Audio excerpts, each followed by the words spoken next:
வணக்கம் spiritual TV நேயர்கள் லட்சுமணன் வணக்கங்கள். இப்போ நம்ம பார்க்க போகிறது வார ராசி பலன் 23ஆம் தேதியிலேருந்து 29ஆம் தேதி வரை எப்படி இருக்க போதான்னு பார்க்க போகிறோம். எப்போதுமே சொல்கிறதாங்க லக்னத்துக்கு பாருங்கள். ராசிக்கு பார்ப்பதை விட லக்னத்துக்கு பார்க்க ரொம்ப பர்ஃபெக்டாக இருக்கும். உதாரணமாக ஒரு மகர லக்னம் விருச்சிக ராசினா நீங்கள் விருச்சிக ராசிக்கான பலன்களை பார்க்குறதோட மகர ராசிக்கான பலன்களை பார்க்கும்போது ரொம்ப பர்ஃபெக்டாக இருக்கும். ஏன்னா அந்த லக்னம்ங்கிறது தான் பர்ஃபெக்டாக வேலை செய்யுங்க. ஸோ அதுக்கப்புறம் முதல்ல வரது பொது பலன்கள், அதுக்கப்புறம் தசாபுக்தி பலன்கள். உங்களுக்கு என்ன தசாபுக்தி அந்தரங்கள் வருதோ அதை உங்களுடைய தசாபுக்தியோட மிங்கிள் பண்ணிப்பாங்க, ரொம்ப பர்ஃபெக்டாக இருக்கும். அப்புறம் தசாபுக்திகளில் உங்களுடைய பரிகாரங்களை பற்றி சொல்லியிருக்கோம், அதையும் மறக்காமல் பாருங்கள். அதுக்கடுத்தது டிப் ஆஃப் த வீக்கில் நம்ம பார்க்க போகிறது வீண் விரயம் ஏன். ஸோ வீட்டில் பணம் தங்க என்ன பண்ணணுங்கிறத சொல்லியிருக்கோம், மறக்காமல் பாருங்கள். மகர ராசி. ஸோ மகர ராசிக்கு பார்த்திங்கன்னா உங்களுக்கு ராசியாதிபதி சனி மூலரும் நிறைய பிரயாணங்கள் மூலியமாக நல்ல லாபம் வர்றதுக்கான வாய்ப்புலாம் நிறைய இருக்குது. புதிய திட்டங்கள், புதிய முயற்சியால் ஒரு பெரிய வெற்றி கிடைக்கிறதுக்கான வாய்ப்புலாம் ரொம்ப நல்லா இருக்குது. 2ஆம் அதிபதி 3ல் இருக்கும்போது சின்ன கலகங்கள் ஏற்படும். ஸோ அந்த கலகங்கள் கரெக்டாக ரைட்டாக தப்பாங்கிறதெல்லாம் யோசித்து முடிவெடுங்க. சடாருன்னு எடுத்தங்க ஊத்தன்னு முடிவெடுக்காமல் இருக்குது ரொம்ப ரொம்ப நல்லது. அதுக்கப்புறம் பார்க்கும்போது உங்களுக்கு 3ஆம் அதிபதியான குரு 6ல் இருக்கிறது, அது ராகுடைய சாரத்தில் இருக்கும்போது நல்ல வருமானங்கள், வேலையில் நல்ல ஏற்றங்கள், நல்ல வருமானங்கள், நல்ல ஒரு புதிய சேஞ்சஸ்னால் நல்ல லாபம் வர்றதுக்கான ரொம்ப நல்லா இருக்குது. ஸோ அது ரொம்ப சிறப்பான விஷயங்கள் தான். அதுக்கப்புறம் உங்களுக்கு 4ஆம் அதிபதியான செவ்வாய் 8ல் இருக்கும்போது கொஞ்சம் அம்மாவுடைய விஷயங்கள் ரொம்ப கவனமாக இருக்கணும். வண்டி வாகனங்கள்லாம் ஓட்டும்போது ரொம்ப கேர்ஃபுல்லாக ஓட்டுங்க. ஸோ அதில் ஏதாச்சும் ஒரு ஸ்ட்ரெஸ்ஸோ டென்ஷனோ வர்றதுக்கான வாய்ப்புனாலும் ரொம்ப கவனமாக இருக்கணும். 5ஆம் அதிபதி. ஸோ 5ஆம் அதிபதி மற்றும் 10ஆம் அதிபதியான சுக்கிரன் பார்த்திங்கன்னா உங்களுக்கு 4ல் இருக்கும்பொழுது குழந்தைகள் விஷயங்களால் ஒரு சின்ன ஸ்ட்ரெஸ்ஸு, குழந்தைகளுக்காக கொஞ்சம் செலவு பண்ணுறமான விஷயங்களை நிறைய ஏற்படுத்தும். ஸோ அது கொஞ்சம் பார்த்துருக்கணும். தொழில் ரீதியான விஷயங்கள் நல்ல லாபங்கள் வர்றதுக்கான வாய்ப்பு ரொம்ப நல்லாயிருக்கு. ஸோ அதெல்லாமே ரொம்ப சூப்பருங்க.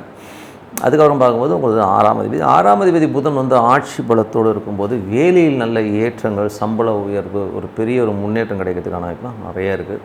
சில பேருக்கு நிறைய பிரயாணம் பண்ணுறமான புதிய சூழலில் பிரயாணம் பண்ணுறமான விஷயங்கள்லாம் சூப்பராக இருக்கும். ஸோ எல்லாமே ரொம்ப நல்லாயிருக்கு. கடன் கேட்டிருந்தீங்கன்னா கடன் கிடைக்கிறதுக்கான வாய்ப்புலாம் ரொம்ப நல்லாயிருக்கு. 7ஆம் அதிபதியான சந்திரன். ஸோ 7ஆம் அதிபதியான சந்திரன் பார்த்தோம்னா உங்களுக்கு பார்த்திங்கன்னா சந்திரனுடைய விஷயங்கள் நல்ல ஒரு சந்தோஷங்கள், குதூகலங்கள், வேலையில் நல்ல ஏற்றங்கள், லாபங்கள் எல்லாமே ரொம்ப நல்லாயிருக்கும். ஸோ இந்த வாரத்தில் ரொம்ப சிறப்பான விஷயங்களை கண்டிப்பாக எதிர்பார்க்கலாம். அப்புறம் பார்க்கும்பொழுது உங்களுடைய 8ஆம் அதிபதியான சூரியன். 8ஆம் அதிபதி சூரியன் 5ல் இருக்கும்போது குழந்தைகளுடைய விஷயங்கள் ரொம்ப கேர்ஃபுல்லாக இருக்கணும். குழந்தைகள் கொஞ்சம் ஏடாகூடமாக பேசுகிறது, எதிர்த்து பேசுகிற ஃபீலை கண்டிப்பாக ஏற்படுத்தும். அதனால் கொஞ்சம் எமோஷன்ஸ் குழந்தைகளால் ஏற்படும், அதை மட்டும் பார்த்துக்குங்க. அதுக்கப்புறம் பார்க்கும்போது உங்களுக்கு 9ஆம் அதிபதி. ஸோ 9ஆம் அதிபதி புதன் பார்த்திங்கன்னா 6ல் இருக்கும்போது வேலை விஷயங்களில் நிறைய பிரயாணங்களில் நல்ல லாபம் கிடைக்கிறதுக்கான வாய்ப்புலாம் ரொம்ப நல்லாயிருக்கு. ஸோ அந்த ட்ராவல்னால ஒரு சூப்பரான ஒரு விஷயங்கள்லாம் கண்டிப்பாக நடக்கும்.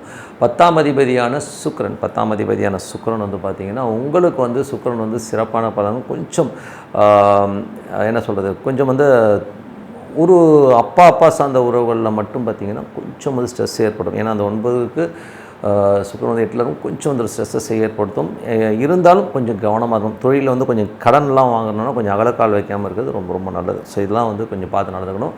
11ஆம் அதிபதியான செவ்வாய். 11ஆம் அதிபதி செவ்வாய் 8ல் இருக்கும்பொழுது நண்பர்கள், மூத்த சகோதர சம்பந்தமான விஷயங்களால் நமக்கு ஒரு மன உளைச்சலோ டென்ஷனோ ஏற்படும். சில நேரங்களில் அவங்களுக்காக கடன் வாங்குறமான சூழ்நிலை ஏற்படுத்தும். கொஞ்சம் கேர்ஃபுல்லாக இருந்துக்குங்க. 12ஆம் அதிபதியான குரு. 12ஆம் அதிபதியான குரு 6ல் இருக்கும்போது நிறைய பிரயாணங்கள்லாம் நல்ல லாபங்கள் கிடைக்கிறதுக்கான வாய்ப்புலாம் ரொம்ப சிறப்பாக இருக்கும். ஸோ இதெல்லாமே பொது பலன்கள். இப்போ பார்க்க போகிறது தசாபத்தி பலன்கள். மகர லக்னமாக இருந்து சூரியன் தசாபத்தி அந்த நடக்கணும். சூரியன் பார்த்திங்கன்னா உங்களுக்கு 5ல் இருக்கும்போது குழந்தைகள் விஷயங்களாக ஒரு மன உளைச்சலோ ஸ்ட்ரெஸ்ஸோ டென்ஷனோ வர்றதுக்கான வாய்ப்புலாம் நிறையா இருக்குது. கொஞ்சம் கேர்ஃபுல்லாக இருக்கணும். மகர லக்னமாக இருந்து சந்திரன் தசாபதி. சந்திரன் 7ஆம் அதிபதி. அது சிறப்பான வளர்ச்சியும் நல்ல ஏற்றங்கள் கொடுக்கறதுக்கான இவ்வளோ ரொம்ப நல்லாயிருக்கு. மகர லக்னமாக இருந்து செவ்வாய் தசாபதினா 4, 11ஆம் அதிபதி செவ்வாய் 11ல் இருக்கும்போது தாயாரோட உடல்நலம் சம்மந்தமான விஷயங்கள், வண்டி வாகனங்கள் ஓட்டும்போது ரொம்ப கேர்ஃபுல்லாக இருக்கணும். கொஞ்சம் ஏடாவிடமாக நடந்துக்கும். நண்பர்கள், மூத்த சகோதர சம்மந்தமான விஷயம் கொஞ்சம் கேர்ஃபுல்லாக இருந்துக்கிறது ரொம்ப ரொம்ப நல்லது. மகர லக்னமாக ராகு தசாபதி. ராகு 2ல் இருக்கார். ஸோ வேலையில் நல்ல ஏற்றங்கள், நல்ல லாபங்கள், பிரயாணங்கள்லாம் நல்ல லாபங்கள் வர்றதுக்கான இப்போ ரொம்ப சூப்பராக இருக்குது. யாருக்காச்சும் நோய்வாய்ப்பட்டிருந்தீங்கன்னா இப்போ ஒரு டிஃப்ரெண்ட்டான ட்ரீட்மெண்ட்டால் அந்த நோய் குணமாகிறதுக்கான இப்போ ரொம்ப நல்லாயிருக்கு. மகர லக்னமாக இருந்து குரு தசாபதியும் குரு பார்த்திங்கன்னா உங்களுக்கு 6ல் இருக்கார். ஸோ நல்ல வருமானங்கள், நல்ல ஏற்றங்கள், வேலையில் நல்ல ஏற்றங்கள் வர்றதுக்கான வாய்ப்புலாம் இருக்குது. கடன் கேட்ட இடத்துல கிடைக்கிறது, நல்ல ரொட்டேஷன் வர்றதுக்கான வாய்ப்புலாம் ரொம்ப நல்லாயிருக்கு. மணி ஃப்ளோ சூப்பராக இருக்குங்க. மகர லக்னமாக இருந்து சனி தசாபுத்தி. சனி வந்து பார்த்திங்கன்னா நல்ல வளர்ச்சியும் புதிய முயற்சியில் பெரிய வெற்றியும் கிடைக்கிறதுக்கான வாய்ப்புலாம் ரொம்ப நல்லாயிருக்கு. இதில் வந்து பார்த்திங்கன்னா சின்ன சின்ன கலகங்கள் இருக்கும். ஸோ அப்படி அப்படியே பேக்லேருந்து யாராச்சும் பேசுவாங்க. ஸோ அதை மட்டும் கொஞ்சம் கேர்ஃபுல்லாக வந்து வாட்ச் பண்ணி கரெக்ட் பண்ணிக்கங்க. மற்றபடி எல்லாமே சிறப்பு தான். மெய்ப்பொருள் காண்பது அறிவு. மகர லக்னமாக வந்து புதன் தசா வந்து புதன் வந்து சிறப்பான வளர்ச்சி, நல்ல ஏற்றங்கள் வருவதற்கான வேலையில் நல்ல ஏற்றங்கள், நல்ல லாபங்கள்லாம் கிடைக்கிறதுனால சூப்பராக இருக்குது. நல்ல ஒரு பிளான் பண்ணி ஒரு பெரிய வெற்றி கிடைக்கிறதுக்கான வாய்ப்பு ரொம்ப நல்லா இருக்குங்க. ஸோ அதுவே சூப்பர். அதுக்கப்புறம் வந்து மகர லக்னமாக இருந்து கேது தசா பார்த்தீங்கன்னா கேது வந்து பார்த்திங்கன்னா உங்களுக்கு வந்து சிறப்பான பலன்கள் கொடுக்கணும்னா கேது வந்து 8ல் இருக்கா. லீகல் சம்மந்தமான விஷயங்கள் கொஞ்சம் கேர்ஃபுல்லாக இருக்குது. ரொம்ப ரொம்ப நல்லது. அதனால் ஒரு ஸ்ட்ரெஸ்ஸஸோ டென்ஷன்ஸோ வரும். ஸோ கொஞ்சம் கேர்ஃபுல்லாக இருந்துக்குங்க. மகர லக்னமாக வந்து சுக்ரன் தசாபத்தி வந்துருக்கும். சுக்ரன் வந்து பார்த்தீங்கன்னா 5, 10ஆம் அதிபதி சுக்ரன் 4ல் இருக்கும்போது குழந்தைகளுக்காக நிறைய செலவு பண்ணுறமான ஃபீலிங் கண்டிப்பாக ஏற்படுத்தும். ஸோ அதனால் வந்து குழந்தைகள் விஷயங்களில் கொஞ்சம் வாக்குவாதங்களோ ஒரு டென்ஷனோ வரும். ஸோ அதனால் கொஞ்சம் பார்த்து விரயங்கள் ஏற்படுவதற்கான கொஞ்சம் பார்த்து நடந்துங்க. நண்பர்கள் விஷயங்கள்லையும் பார்த்திங்கன்னா கொஞ்சம் வந்து பார்த்துக்கணும். இந்த தொழில் ரீதியான விஷயம் ஏதாவது அகலக்கால் வாங்கி மாட்டிக்காமல் இருக்கிறது ரொம்ப ரொம்ப கேர்ஃபுல்லாக இருக்கணும். மற்றபடி நாங்கள் ஸோ இதுவரை பார்த்து தசாபுத்தி பலன்கள். இனிமேல் பார்க்க போது பரிகாரங்கள். ஸோ பரிகாரங்கள் வந்து பார்க்க போனோம்னா எல்லாருக்குமே ஒரு தசாபுக்தி நடக்கும் இல்லையா. ஸோ அந்த தசாபுத்தி என்ன நடக்குதோ ஸோ அந்த பரிகாரங்களை பண்ணுறது ரொம்ப ரொம்ப சிறப்புங்க. உதாரணமாக இப்போ வந்து பார்த்திங்கன்னா இப்போது சூரிய தசா புத்தி அந்தரங்க எல்லா ராசிக்காரருக்குமே ஓகேங்களா. யாருக்கு வந்து சூரியன் தசா புத்தி அந்தரங்க நடக்குதோ ஸோ அவங்க வந்து என்ன பண்ணலான்னா ஞாயிற்றுக்கிழமைகளில் வந்து மொச்சை பயிர் வந்து தானம் பண்ணுறது ரொம்ப ரொம்ப சிறப்புங்க. ஸோ இது வந்து கோச்சார அடிப்படையில் தான் சொல்லியிருக்கோம். அது ரொம்ப நல்லாயிருக்கும். ஸோ உங்களுக்கு ஒரு ஸ்ட்ரகிளாக இருக்க ஒரு மாதிரி இருக்குன்னா இப்போ அந்த மொச்சை பயிரை வந்து தானம் பண்ணும்போது ஒரு சிறப்பான பலன்களை கொடுக்கும். அதுக்கப்புறம் வந்து யாருக்கெல்லாம் சந்திரன் தசாபுத்தி அந்தரங்க நடக்குதோ அவங்க வந்து அன்னதானம் பண்ணுறது ரொம்ப நல்லதுங்க. ஏன்னா வந்து சந்திரன் வந்து கொஞ்சம் ஓடிக்கிட்டே இருக்கிற ஒரு பிளானட் பண்ணும்போது நம்ம பர்ஃபெக்டாக சொல்ல முடியாது. அதனால் அன்னதானங்கள் நீங்கள் பண்ணலாம். எந்த கிழமைகளில் பண்ணாலும் திங்கக்கிழமைகளில் வந்து நீங்கள் வந்து அன்னதானம் பண்ணுறது ரொம்ப சிறப்பு. இல்லைனா யாராவது கஷ்டப்படுறவங்களுக்கு வந்து ஒரு 5 கிலோ அரிசி நீங்கள் தானம் பண்ணுங்க. அது சிறப்பான பலன்களை கொடுக்குங்க. அதுக்கப்புறம் பார்க்கும்போது யாருக்கெல்லாம் வந்து செவ்வாய் தசாபுத்தி அந்தரங்கள் நடக்குது அப்படின்னிங்கன்னா ஸோ யாருக்கெல்லாம் இப்போது செவ்வாய் தசாபுத்தி அந்தரங்கள் நடக்குதோ அவங்க வந்து ஃபுட்டு அதாவது ஏதாவது சாப்பாடு வாங்கி கொடுக்கலாம். இல்லைன்னா கஷ்டப்படுறவங்களுக்கு வந்து ஒரு 5 கிலோ அரிசி இந்த மாதிரி வாங்கி கொடுங்க. ஸோ இது வந்து எப்போ பண்ணும்போது செவ்வாய் கிழமைகளில் இந்த தானம் பண்ணும்போது ரொம்ப சிறப்பான பலன்களை கண்டிப்பாக கொடுக்குங்க. ஸோ இது வந்து கண்டிப்பாக பண்ணுங்கள். இது பண்ணும்போது ரொம்ப சிறப்பாக இருக்கும். அதுக்கப்புறம் வந்து புதன் தசாபுத்தி அந்தரங்கள். ஸோ யாருக்கெல்லாம் வந்து புதன் தசாபுத்தி அந்தரங்கள் நடக்குதோ ஸோ அவங்க வந்து எள்ளு தானம். ஸோ எள்ளு தானங்கிறது யாரும் பண்ண மாட்டாங்க. எள்ளுனவங்க பயப்படுவாங்கன்னு வச்சுப்போமே. அப்போ என்ன பண்ணணும் போது நீங்கள் வந்து ஒன்று ஊனமுற்றவர் ரொம்ப வந்து ஹேண்டிகேப்ட் யாராச்சும் இருக்காங்க அப்படின்னா அவங்களுக்கு வந்து ஏதாச்சும் துணிமணிகள் எடுத்து கொடுங்க. இல்லைன்னா ரொம்ப வயதானவர்கள் இருப்பாங்க, ரொம்ப ஏஜ்டு, ரொம்ப கூன் போட்டிருப்பாங்க, ரொம்ப வயசானவங்களாம் இருப்பாங்க இல்லையா, கஷ்டப்படுறவங்க அவங்களுக்கு ஒரு லுங்கி எடுத்து கொடுக்கலாம். இல்லை ஒரு நைட்டி ஏதோ ஒரு விஷயம் வந்து நீங்கள் வந்து ஆடை வந்து எடுத்து கொடுக்குறது ரொம்ப ரொம்ப நல்லது. அது வந்து எப்போ எடுத்து கொடுக்கணும் போது புதன் கிழமைகளில் வந்து இந்த மாதிரி ஆடை தானம் பண்ணும்போது உங்களுக்கு இருக்கிற பிரச்சனைகள் வந்து ரொம்ப நல்ல ரிலீஃப் கிடைக்கும். ஸோ இது வந்து புதன்கிழமை பண்ணிட்டு வாங்க. அது ஒன்றும் பெரிய செலவாகுது. சின்ன ஒரு கர்ச்சீஃப் வாங்கி கொடுத்தா கூட அது ஆடை தானம் தான் ஓகேங்களா. ஸோ அது வந்து நீங்கள் பண்ணுங்கள். அதுக்கப்புறம் யாருக்கெல்லாம் வந்து பார்த்திங்கன்னா குரு தசா புத்தி அந்தரங்க நடக்குது. ஸோ வந்து யாருக்கு எல்லா ராசிகளும் சொல்லும் குரு தசா புத்தி அந்தரங்க நடக்கிறவங்களுக்கெல்லாம் பார்த்திங்கன்னா அவங்க வந்து வியாழக்கிழமைகளில் வந்து மொச்சை பயிரை வந்து தானம் பண்ணுவாங்க. யாரும் கஷ்டப்படணும் ஒரு 1/2 கிலோவோ 1/4 கிலோ வந்து ஒரு பேக்கெட் வாங்கி கொடுக்குறது ரொம்ப ரொம்ப சிறப்பு. ஸோ அது ரொம்ப சிறப்பான பலன்களும். இல்லைனா வந்து யாருக்காச்சும் வந்து திருமணமாகாத பெண்களுக்கு வந்து உங்கள் அப்பா அம்மாவை விட்டு ஒரு துணி வந்து ஒரு ஃப்ரீயாக எடுத்து கொடுங்க. கஷ்டப்படுறவங்களுக்கு வந்து அந்த துணி வந்து எடுத்து கொடுக்க ரொம்ப நல்லது. அதுவும் வந்து வியாழக்கிழமைகளை எடுத்து கொடுக்கும் ரொம்ப சிறப்பான விஷயம். ஸோ திருமணமாகாத பெண்களுக்கு துணி எடுத்து கொடுக்கும் ரொம்ப சிறப்பான பலன்களை கொடுக்கும். யாருக்கெல்லாம் வந்து சனி தசா புத்தி அந்தரங்கள் நடக்குதோ ஸோ அவங்க வந்து என்ன பண்ணலாம் அப்படின்போது உணவு தானம். உணவுனும்போது சனிக்கிழமைகள் வந்து யாருக்காச்சும் சாப்பாடு வாங்கி கொடுக்குறது ரொம்ப சிறப்பான பலன்கள் கொடுக்கும். அப்படி இல்லைன்னா நீங்கள் என்ன பண்ணுங்கன்னா சாப்பாடு இல்லைன்னா நீங்கள் யாருக்காச்சும் ஒரு 5 கிலோ அரிசி, ரொம்ப கஷ்டப்படுறவங்களும் ஒரு 5 கிலோ அரிசி வாங்கணும். ஒரு ஃபேமிலியாக வந்து ரொம்ப நாள் சாப்பிடுவாங்க இல்லையா. ஸோ அந்த மாதிரி விஷயங்கள் பண்ணுறது ரொம்ப ரொம்ப சிறப்பு. அதுக்கப்புறம் யாருக்கெல்லாம் புதன் தசாபுத்தி அந்தரம் நடக்குதோ ஸோ புதன் தசாபுத்தி அந்தரம் நடக்கிறவங்க வந்து முதலே சொல்லிட்டோம். ஸோ சனின்னு போது ஊனமுற்றவர்களுக்கு கொடுக்குறது.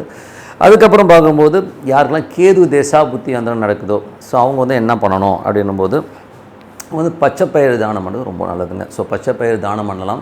அப்படி இல்லைன்னா சின்ன சின்ன குழந்தைகள் இருக்காங்க இல்லையா, ஃபீஸ் கட்ட முடியலன்றவங்களுக்கு வந்து ஒரு ஃபீஸ் கட்டுறது, இல்லை சின்ன குழந்தைகள் கஷ்டப்படுறவங்களுக்கு வந்து ஒரு துணிமணி எடுத்து கொடுக்குறது வந்து சிறப்பான பலன்களை கண்டிப்பாக கொடுக்குங்க. அதுக்கப்புறம் பார்க்கும்போது யாருக்கெல்லாம் வந்து சுக்ரன் தசாபுத்தி அந்தரம் நடக்குதோ சுக்ரன் தசாபுத்தி அந்தரம் நடக்கிறவங்க வந்து யாருக்கா ஏழைகளுக்கு வந்து சாப்பாடு, அதை வெள்ளிக்கிழமைகளில் வந்து ஒரு சாப்பாடு வாங்கி கொடுக்குறது ரொம்ப சிறப்பான பலன்கள் இருக்கும். ஸோ அது வந்து இப்போ வந்து கேது தசாபுத்தி அந்த நடக்கிறவங்க வந்து செவ்வாய்க்கிழமைகளில் வந்து அந்த தானம் பண்ணுங்கள். இது வந்து வெள்ளிக்கிழமைகளில் வந்து நீங்கள் வந்து சுக்கிர தசாபுத்தி அந்த நடக்கும் சாப்பாடு வாங்கி கொடுத்தீங்கன்னா ரொம்ப சிறப்பான பலன்கள் கொடுக்கும். அப்படி இல்லைன்னா யாருக்காச்சும் வந்து திருமணமானவர் ரொம்ப கஷ்டப்படுறவங்களுக்குலாம் வந்து ஏதாச்சும் ஆடை வாங்கி கொடுக்கணும், ரொம்ப சிறப்பான பலன்கள் கொடுக்குங்க. அதுக்கப்புறம் பார்க்கும்போது யாருக்கெல்லாம் ராகு தசாபுத்தி அந்தரம் நடக்குதோ, இது எல்லா ராசிகளும் தான். ஸோ ராகு தசாபுத்தி அந்தரம் நடக்கிறவங்க வந்து கோதுமை தானம் பண்ணுறது ரொம்ப ரொம்ப சிறப்புங்க. ஸோ யாருக்காச்சும் வந்து கஷ்டப்படுறோம் ஒரு ஆட்டா மாவு வாங்கி கொடுக்கலாம்.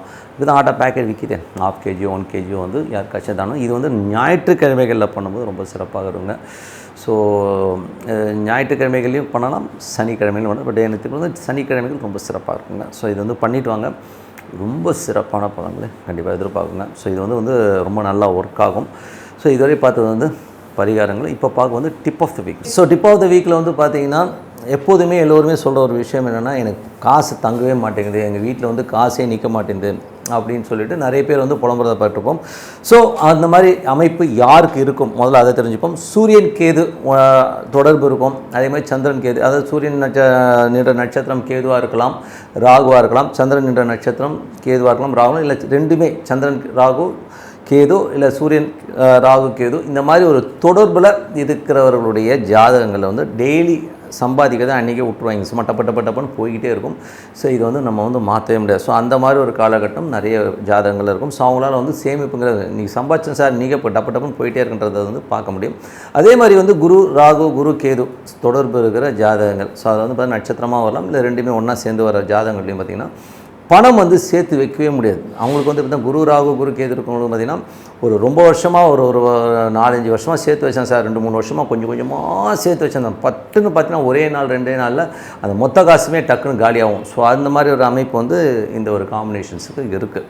ஸோ அப்போ என்ன பண்ணலாம் அப்படின்னும் போது என்னை பொறுத்தவரை வந்து இந்த மாதிரி அமைப்பு இருக்கவங்க வந்து காசு வந்து நம்ம கையில் வந்து ஒரு பேங்க்லேயோ இல்லை ஏடிஎம்மில் போட்டு எடுக்கிற மாதிரியோ வச்சுக்கவே கூடாது. ஒரு கமிட்மெண்ட்டில் கொண்டு போய் விட்டுக்கணும். எந்த மாதிரி கமிட்மெண்ட்னும் போது ஏதாவது ஒரு லேண்டு வாங்கி போடலாம், ஒரு இஎம்ஐயில் லேண்டை வாங்கி போட்டு இஎம்ஐ போய்கிட்டே இருக்கட்டும் போடா அப்படின்னு சொல்லிட்டு அந்த மாதிரி ஒரு கமிட்மெண்ட்டை வச்சுக்கிட்டு வர காசு உங்கள் கையில் இல்லாமல் வெளியில் போகிற மாதிரி வச்சுக்கலாம். இது சில பேர் வந்து கோல்டு காயின் மாதிரியான விஷயங்களில் வந்து இன்வெஸ்ட்மெண்ட் பண்ணி அது கோல்டு காயினாக கன்வெர்ட் பண்ணி வச்சுக்கோங்க. ஸோ அந்த மாதிரி பண்ணிக்கிட்டிங்கன்னா கையில் காசு இல்லாத போது நீங்கள் எதுவும் உங்களை விட்டு அந்த காசு போகாது, ஆனால் சேவிங்ஸாக இருக்கும். ஏன்னா அந்த நீங்கள் பண்ணுற சேவிங் அப்போக்கே உங்களுக்கு வந்து டோட்டலாக வந்து கையில் இருக்கக்கூடாது, கையில் இருந்தீங்கன்னா நீங்கள் காலி பண்ணிடுவீங்க. ஸோ அந்த மாதிரி ஒரு சேமிப்பும் பழக்கம் வச்சுக்கோங்க. ஸோ இது லேண்டுன்னா ஒரு லேண்டில் இஎம்ஐ போட்டிங்கன்னா உடனே விற்க முடியாது, அதுக்குள்ளே வந்து பார்த்திங்கன்னா சரி இதுக்கு விற்றுட்டு இருக்கணும், வேறு எதாவது அரேஞ்ச் பண்ணலாம் சொல்லிட்டு நீங்கள் வேறு எதுக்கு போயிடுவீங்க. ஸோ அந்த மாதிரி ஒரு விஷயங்கள் பண்ணும்போது கண்டிப்பாக வந்து அந்த சொத்தாகவோ இல்லை வேறு ஒரு லெவலில் இருக்கும்போது நமக்கு வந்து இது வந்து பெரிய ஒரு சேமிப்பாக இருக்கும். கையில் வச்சிங்கன்னா கண்டிப்பாக காலியாகும். ஸோ உதாரணத்துக்கு என் நண்பர் ஒருத்தர் இருக்கார். ஸோ அவருக்கு வந்து பார்த்திங்கன்னா கிட்டத்தட்ட 15 வருஷமாக அவர் அப்படி தான் இருக்கார். 15 வருஷமாக பார்த்திங்கன்னா அவர் பேங்க் பேலன்ஸ் நிறைய சம்பாதிப்பார், ஆனால் எதுவுமே அவர் கையில் இருக்காது. அவர் என்ன சொல்ல, நம்ம எனக்கு தெரியுங்க இது வந்து கையில் வச்சுருந்தேன்னா ஒன்று ஒரு மெடிக்கல் செலவு வந்துடுது, இல்லைன்னா வீட்டுக்கே ஏதாவது செலவு, இல்லைன்னா நானே ஒரு ஆடம்பர பொருளை வந்து வாங்கிடுறேன். ஸோ அதனால் சுத்தமாக காசே நிற்க மாட்டேன். அது பேசாமல் கமிட்மெண்ட் வச்சுப்பார். ஒரு இஎம்ஐயில் வந்து லேண்டை வாங்குறது, ஒரு வண்டி வாங்கினா கூட ஒரு இஎம்ஐயில் போட்டு அது போட்டு கடன் போயிட்டே இருக்கணும் சார்னு விடுவார். ஏன்னா அது ஒரு சொத்து ஒரு அசட்டாக மாறிடுது, அவருக்கு வந்து ஒரு யூஸ்ஃபுல்லாகவும் இருக்குது. ஸோ அந்த மாதிரி இருக்கும்போது வந்து டோட்டலாக வந்து அவர் வந்து சேஃபராக வர்றார். ஸோ இதுதான் வந்து மெயினான விஷயம். ஸோ இந்த மாதிரி வந்து சேவிங்ஸ் பண்ணுங்கள். அதே மாதிரி வந்து பரிகாரம்னு சொல்லும்போது இந்த குரு கேது குரு ராகு இருக்கிறவங்க வந்து சித்தர் சமாதிகளுக்கு வந்து பௌர்ணமி அன்னைக்கு வந்து வழிபாடு பண்ணும்போது இந்த கடன் பிரச்சனைகளோ இந்த பொருளாதாரம் சம்மந்தம் சேர்த்து வைக்கலைங்கிற சூழ்நிலையில் மாறி உங்களுக்கு வந்து வேறு விதத்தில் வந்து ஒரு பெரிய அசட்டாக மாறுறதுக்கான ரொம்ப சூப்பராக இருங்க. ஸோ அதனால் இது அப்ளை பண்ணி பாருங்கள், ரொம்ப சூப்பராக இருக்கும். ஸோ இந்த ஜாதகங்களில் வந்து என்னால் சேமிக்க முடியலங்கிறது இது வந்து கண்டிப்பாக வந்து யூஸ்ஃபுல்லாக இருக்கும்னு சொல்லிட்டு உங்களோட விடைபெறுவது உங்கள் லக்ஷ்மி நாராயணன். எங்களுக்கு வந்து ஒரு வெப்சைட் இருக்குது, masterlakshmi.comனு போய் பாருங்கள். ஸோ உங்களுக்கு யூஸ்ஃபுல்லாக இருந்தால் எங்களை காண்டாக்ட் பண்ணுங்கள் சொல்லிட்டு உங்களோட விடைபெறுகிறேன். நன்றி, வணக்கம்.